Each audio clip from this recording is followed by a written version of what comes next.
Zalika had only been married for a few months when she moved into her husband's family home in the busy city of Makand. The streets outside were full of noise and life, but inside the house she often felt small and unseen. Every day seemed to bring a new test. If the tea was too hot, Mama Tisha complained. If the stew had too much salt, Auntie Nuru shook her head. Even when Zalika did everything right, they found something to criticize. They spoke to her with sharp tongues, reminding her that she was just a bride and still had much to prove. Sometimes the laughter from her sisters-in-law wasn't real laughter at all. It was a quiet way of mocking her. Zalika felt the weight of their eyes on her shoulders, judging every move she made.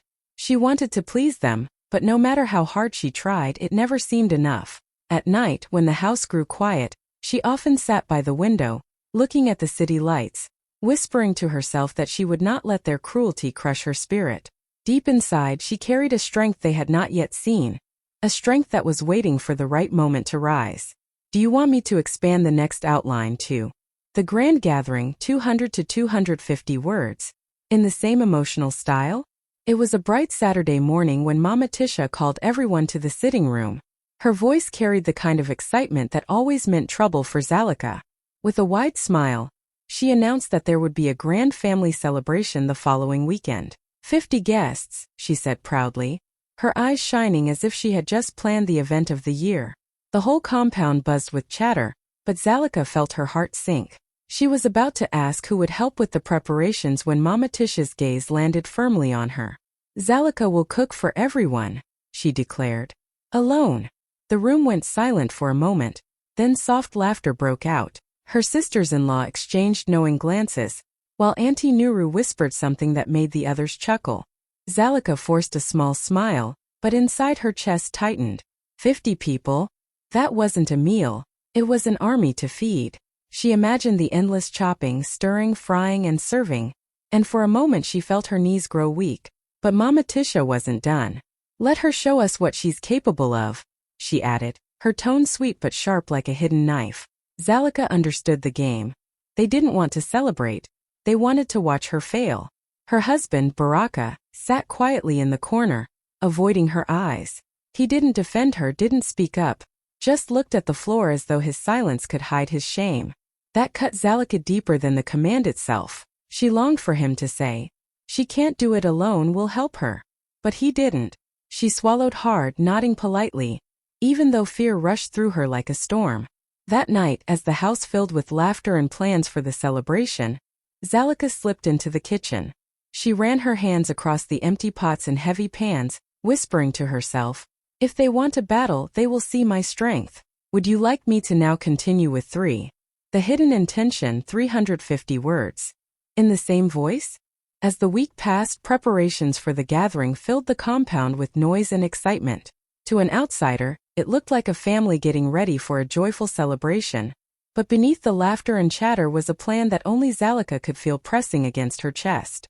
Whenever she walked by, the conversations would suddenly grow quiet, and her sisters-in-law would cover their mouths to hide their whispers. Zalika knew those whispers weren't innocent. They were waiting for her to stumble, waiting for the moment when she would collapse under the weight of their impossible demand.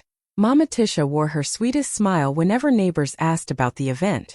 "Oh, our Zalika is such a wonderful cook," she would say, her voice dripping with false pride. "She will prepare everything for 50 guests by herself." The neighbors would widen their eyes in surprise, praising Zalika's strength, but inside the compound, Mama Tisha's true intention was clear. This wasn't about food. It was about breaking Zalika. She wanted the guests to see a bride who couldn't cope, a young woman who would stumble and sweat and panic, proving she wasn't worthy of her son Baraka. Even Baraka seemed trapped between two worlds. He watched his mother's games but said nothing. His silence, though, spoke louder than any words. Zalika sometimes caught him looking at her with worry, but he never defended her. He chose peace with his family over standing by her side, and that hurt more than all the whispers combined. Late one evening, Zalika overheard her sisters-in-law giggling outside her room. "Wait until the guests see the mess she makes," one said. "They'll finally know she's not fit for him." Their words stabbed at her heart, but she refused to let them hear her cry. She pressed her pillow to her chest and whispered to herself, "They will not break me. Not this time. Would you like me to expand for Zalika's silent strength 350 words. Next, keeping the same emotional, dramatic flow? Zalika sat quietly when Mama Tisha gave the final instructions for the feast. Her hands trembled in her lap, but she did not argue or beg for help. In the past she had cried when they mocked her. She had lowered her head when they pushed her into corners, making her feel small. But this time something shifted inside her. She refused to let them see her break. She pressed her lips together, nodded politely and walked away, carrying her fear deep in her chest where no one could touch it. Alone in her small room, she let the tears fall silently. She thought of her late mother, a woman who had once told her, "Strength is quiet, my child. You don't always have to fight with words. Sometimes you fight with action." Remembering those words, Zalika wiped her face, stood tall, and began to think. If she was going to cook for 50 people, she would need a plan, not just strength but wisdom. She listed every dish in her head, every spice, every pot she would use. She calculated the time each meal would take, the order in which she would prepare them. Her mind raced, but instead of drowning in panic, she held on to that tiny spark of hope. When her sisters-in-law passed her door, laughing loudly, Zalika pretended not to hear. She sat on the floor with a notebook and quietly sketched her menu. They thought silence meant weakness, but silence was her shield now. Deep down, she wanted to show them that she was more than just a timid bride. She wanted to show them that patience could be power, and endurance could be louder than insults. For the first time since she entered that house, Zalika felt a new kind of fire rising in her. She wasn't planning for food alone. She was planning for dignity, for respect, for the moment she would finally lift her head without shame. Do you want me to carry this same emotional style into 5? The long night of work, 350 to 400 words? That night, when the compound grew silent and everyone disappeared into their rooms, Zalika tied her scarf tightly around her head and stepped into the kitchen. The moonlight slipped through the small window, casting a pale glow on the rows of pots and baskets piled high with raw food. It felt overwhelming at first. So much rice, so many vegetables, piles of meat waiting to be cleaned and seasoned. For a moment, her chest tightened and her hands shook. But then she took a deep breath, rolled up her sleeves and began. The sound of her knife striking the wooden board echoed in the quiet night. Chop after chop, she cut onions until her eyes burned with tears, but she didn't stop. She peeled cassava, pounded garlic and crushed spices the way her mother had taught her, letting the aroma fill the air with warmth and memory. She worked with a rhythm, as though each movement was part of a secret song only she could hear. The sweat on her forehead mixed with her tears, but neither slowed her down. Hours passed, and still she moved from pot to pot, stirring stews, marinating meat, preparing dough for fresh chapati. Every dish she touched carried not just flavor but her unspoken strength. She thought of the whispers, the laughter, the sharp words thrown at her, and with every turn of the spoon she told herself, "I will not give them the victory." Outside, the city of Makand hummed with distant music and laughter from late-night gatherings, but in the compound only the soft clinking of spoons and the bubbling of pots could be heard. The kitchen smelled of roasted spices, fried onions, and simmering sauces, scents so rich they seemed to hug the walls. By the time the first light of dawn began to stretch across the sky, Zalika's back ached and her arms felt heavy, but she refused to rest. She looked at the rows of prepared dishes and whispered softly, almost like a prayer, "This is not just food. This is my fight, and I will win it. Would you like me to continue with 6W?" By sunrise, the compound was alive with footsteps and chatter. The roosters crowed, children ran around the yard, and neighbors began arriving to help set up chairs and decorations for the big celebration. The house buzzed with excitement, but underneath it all, Zalika could hear the same whispers circling like flies. Her sisters-in-law stood in a corner, their colorful wrappers tied neatly around their waists, pretending to help Mama Tisha but mostly gossiping. "She looks tired already," one of them said, glancing toward the kitchen door. "By midday she will collapse." Another laughed quietly. "Wait until the guests see burnt food on their plates. She thinks cooking for 50 people is like cooking for 2. Their voices weren't loud, but they were sharp enough to cut. Zalika heard every word, yet she kept her head lowered, moving gracefully between the kitchen and the courtyard. Her eyes were heavy from the sleepless night, her arms sore from hours of stirring and chopping, but her spirit refused to bend. Every time she stepped out carrying a dish to arrange, She wore a calm smile that confused them. Mama Tisha's confidence grew with each passing hour. She walked around proudly, greeting relatives as they arrived. "Ah yes," she said to one auntie. "Our bride is handling everything herself. Today everyone will see her true colors." Her voice sounded sweet to outsiders, but inside the family, everyone knew the real meaning behind her words. It was not pride, it was a trap carefully laid. Still, Zalika moved silently, refusing to give them the satisfaction of seeing her break. She polished the serving trays, adjusted the spices in her pots, and whispered small prayers under her breath. Even though her body begged for rest, she carried herself with dignity, holding on to one thought. "They expect me to fail, but I will give them something they will never forget." By mid-morning, as laughter filled the compound and colorful fabrics swayed in the breeze, the stag. By midday, the compound of Mama Tisha's house had transformed into a sea of colors. Relatives poured in from every corner of Makand, their bright chitinge fabrics shining in the sunlight, their laughter filling the air. Children ran between chairs, elders greeted each other with warm embraces, and the sound of drums echoed faintly from a nearby street, adding rhythm to the festive mood. To the guests, it was a day of joy, but beneath the smiles of the family lay a secret expectation. They waited for the young bride to stumble. "Where is Zalika?" a curious auntie asked, fanning herself with a woven palm fan. "Is she truly the one cooking for all of us?" "Yes," Mama Tisha answered proudly, her voice dripping with hidden satisfaction. "She is in the kitchen. You will see her work soon enough." Her words drew murmurs of surprise, and some guests shook their heads in disbelief. Cooking for 50 people was no small task. Most women would have an army of helpers. Surely, they thought, the young bride would crumble under such pressure. But when Zalika finally stepped out, carrying the first tray of steaming dishes, the compound grew strangely quiet. Her scarf was neatly tied, her dress spotless despite the hours she had labored, and her smile was calm, almost too calm for someone who had been awake all night. She moved with grace, bowing politely to elders, greeting cousins with warmth, and offering water to the children before returning to the kitchen. Some relatives exchanged puzzled looks. "She does not look tired," one whispered. Another shook her head. "Maybe she is pretending. Let us wait and see." Zalika, however, wasn't pretending. Behind her quiet smile was a strength she had drawn from every insult, every mocking laugh, every heavy silence she had endured.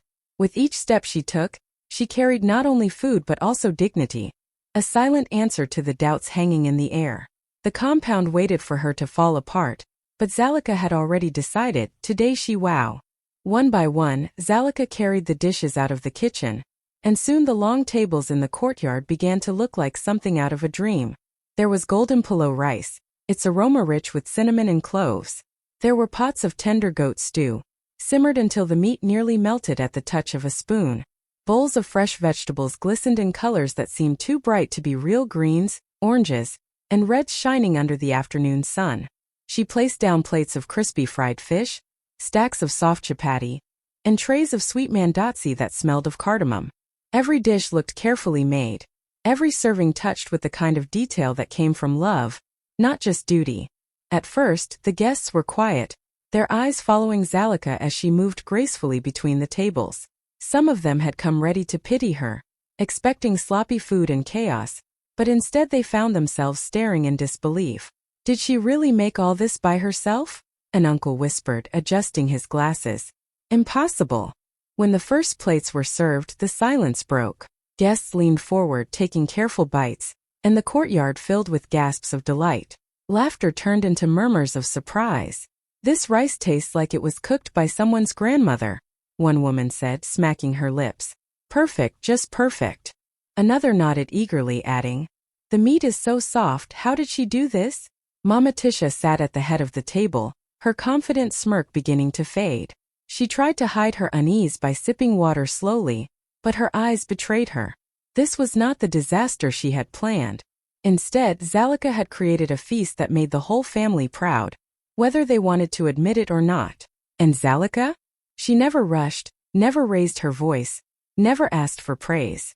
She simply served with steady hands and a calm smile, letting her food speak louder than words. In that moment, the compound understood. They weren't just when the guests thought they had seen everything, Zalika returned from the kitchen with a dish no one had expected. She carried it with both hands, as if it were a treasure. The aroma was unlike anything else on the table, rich, smoky, and deeply comforting.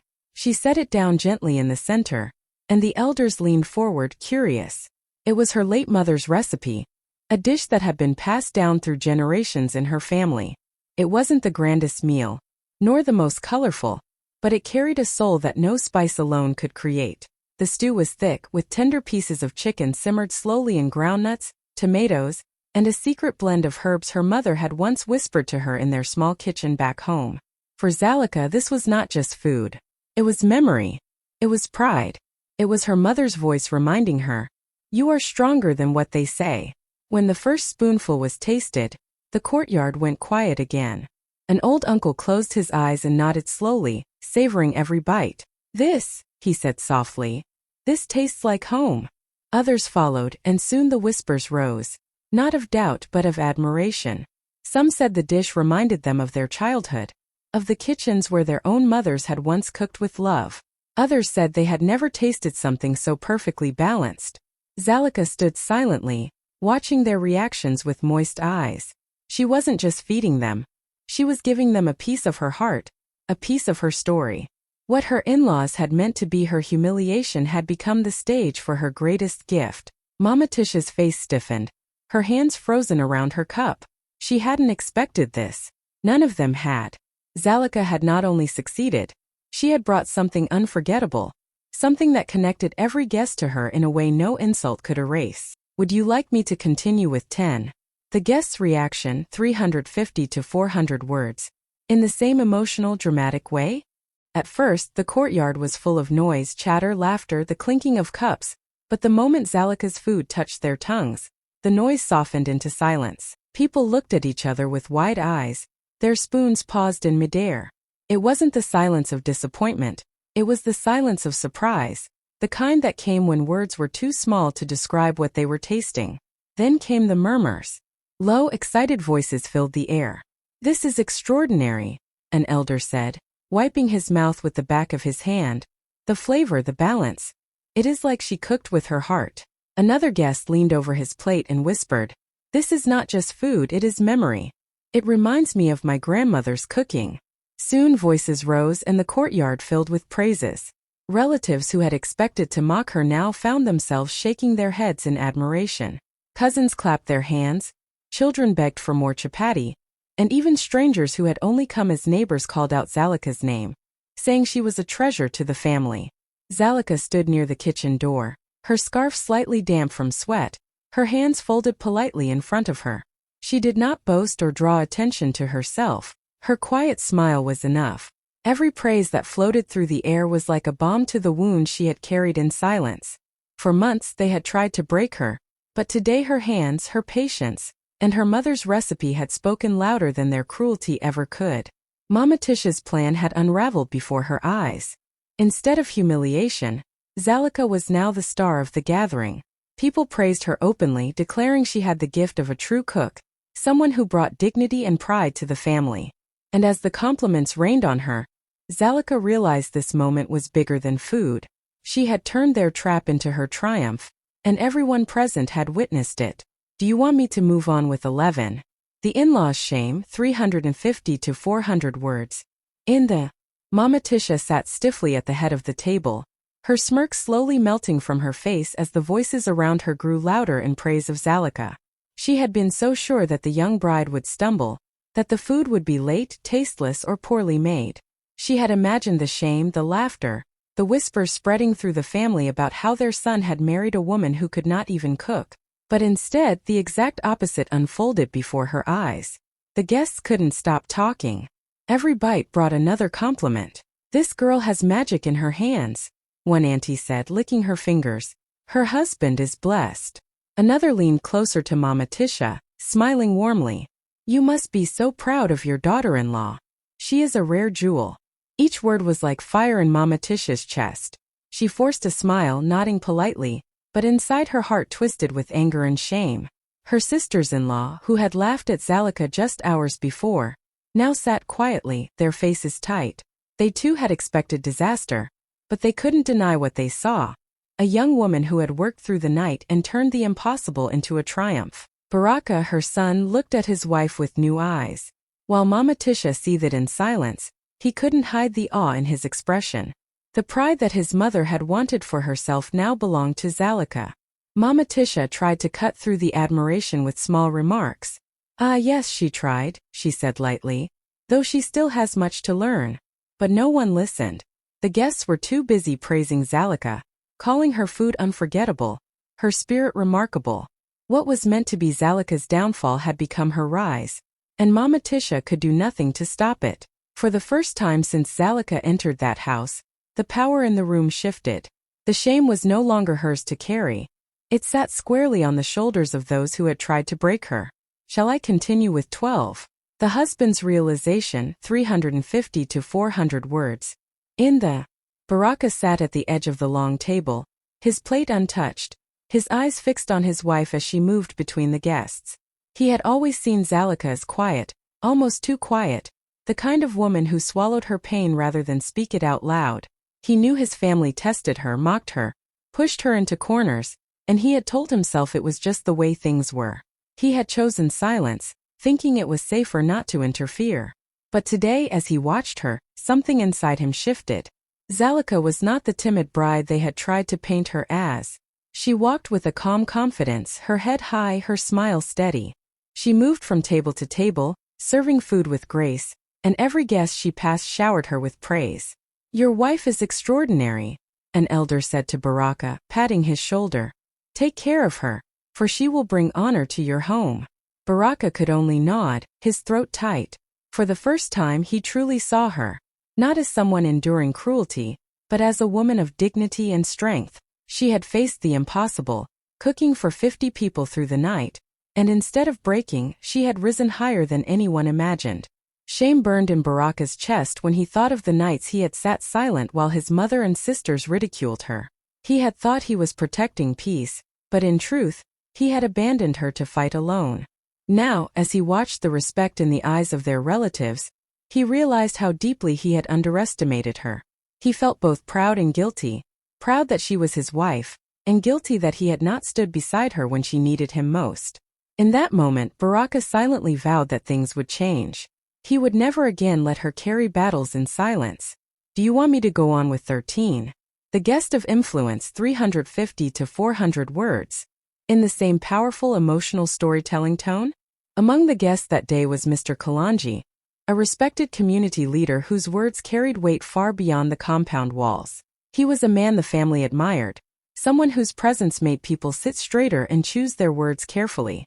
Throughout the meal, he had eaten quietly, observing everything with sharp eyes. When Zalika brought him a plate of her mother's special stew, he tasted it slowly, then placed his spoon down with great care.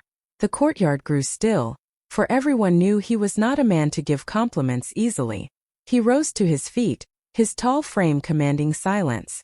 "Family," he began, his deep voice rolling over the crowd. "Today I have eaten food prepared by this young bride, and I must say I am humbled." Heads turned toward Zalika, who stood frozen near the doorway, her hands nervously clutching her scarf. Mr. Kalanji looked around the table, his eyes lingering on Mama Tisha before continuing. "This meal is more than food. It is a reflection of patience, discipline, and love. What you have witnessed here is not the failure of a woman, but the strength of one." Murmurs of agreement filled the air. Guests nodded, some clapping softly, others whispering that his words were true.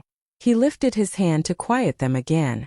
"A woman's worth is not seen in how much she is oppressed or tested," he said firmly, "but in how she rises above it.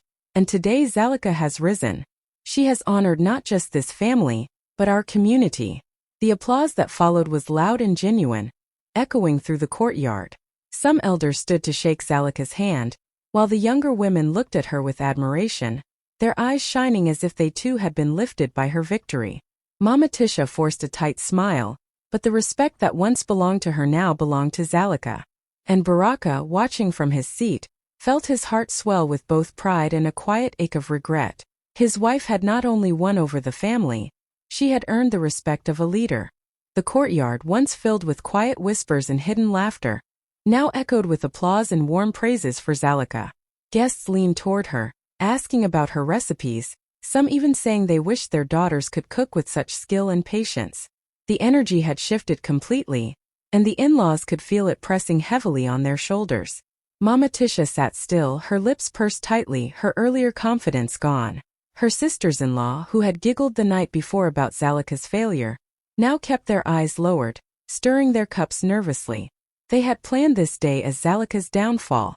They imagined her rushing between pots, sweating and trembling, the food late or ruined, the guests leaving with stories of shame. But instead, every plate on the table had become her victory. The very stage built for her humiliation had turned into her moment of honor. No one mocked her now. No one laughed. Instead, people spoke of her as though she were the pride of the family. "You must protect her," one elder told Baraka. "Women like this are rare." The words burned Mama Tisha more than any direct insult could. Zalika did not gloat. She did not boast. She simply bowed her head politely whenever someone praised her, her calm smile hiding the storm of emotions inside. For months she had carried their cruelty silently, and now that silence had spoken louder than words. The lesson was clear. Dignity cannot be destroyed by malice, and strength cannot be hidden forever. The in-laws had thought they were proving her weakness, but instead they had revealed her strength to everyone. And though none of them admitted it out loud, they knew the truth. What they meant for disgrace had become the very thing that lifted Zalika higher than all of them. Shall I finish with 15? Zalika's victory, 350 to 400 words. In the same emotional storytelling style? When the last guest finally left and the courtyard grew quiet again, Zalika stood in the doorway, her body aching from the long night and day, but her heart steady and full.